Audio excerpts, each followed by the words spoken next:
Les indices sont minces dans l'enquête sur la disparition de Delphine Jubilard, qui remonte désormais à plus d'un an et demi.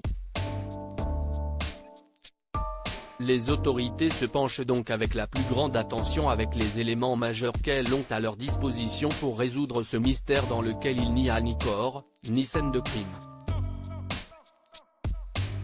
L'un d'eux est la paire de lunettes que portait l'infirmière tarnaise le soir de sa disparition soudaine et inexpliquée.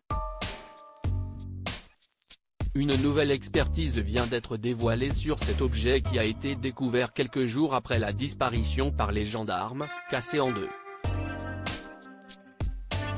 Le Parisien a dévoilé les résultats de nouvelles analyses sur la monture que possède la maman d'Elia et Louis.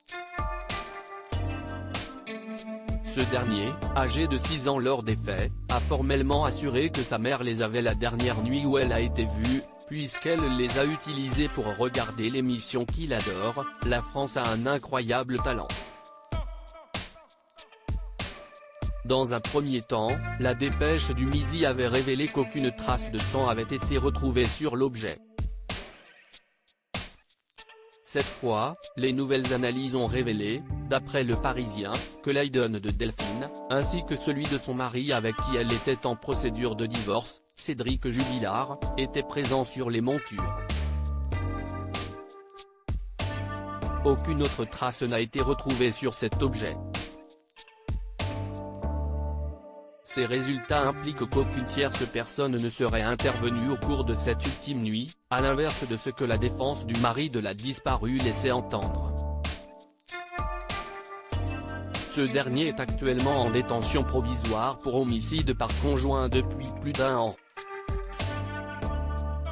À présent, ses avocats assurent qu'il n'y a rien d'anormal à ce que l'ADN du plaquiste de 34 ans soit retrouvé sur les lunettes de sa femme.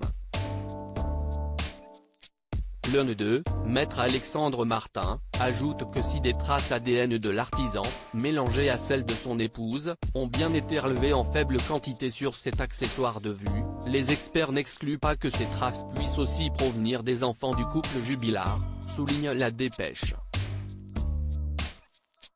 Le trio qui défend Cédric Jubilard rappelle que les lunettes étaient cassées depuis un moment.